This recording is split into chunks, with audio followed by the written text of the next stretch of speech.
Semifinal শেষে একটি বিশেষ দ্বীপকে নিয়ে মেসিদের বাড়াবাড়ি ভালোভাবে নিচ্ছে না ফিফা। ইংল্যান্ডকে হারানোর উদযাপনের মাঝেই ফকল্যান্ড দ্বীপ ইস্যু টেনে এনে এখন চরম বিপাকে বিশ্ব চ্যাম্পিয়নরা। সেমিফাইনালের মহানাটকীয় জয়ের পর মাঠের ভেতর একটি ব্যানার হাতে উল্লাসে মেতে ওঠে আর্জেন্টিনা। সেখানে স্পষ্টভাবে লেখা ছিল ফকল্যান্ডস আর্জেন্টিনার, আর এতে খুবই ফুঁসেছে বিশ্ব ফুটবলের নিয়ন্ত্রক সংস্থা। আটলান্টিকের বুকে থাকা এই দ্বীপপুঞ্জ মূলত ব্রিটিশ শাসিত অঞ্চল।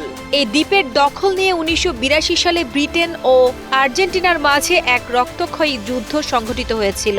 প্রাণ গিয়েছিল শত শত সেনার। বিশ্বকাপের মতো বৈশ্বিক আসরে এমন স্পর্শকাতর রাজনৈতিক বার্তা প্রদর্শন ফিফার আইনে সম্পূর্ণ নিষিদ্ধ। এর আগেও ২০১৪ সালেও ঠিক একই কাজ করে বড় অঙ্কের জরিমানা গুনেছিল আর্জেন্টাইন ফুটবল অ্যাসোসিয়েশন। এবার শাস্তির মাত্রা হতে পারে আরও ভয়ানক।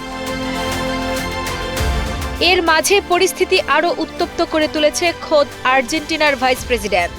সামাজিক যোগাযোগ মাধ্যমে খেলোয়াড়দের এই কাণ্ডকে প্রকাশ্যে সমর্থন জানিয়ে আগুনে রীতিমতো ঘি ঢেলেছেন তিনি।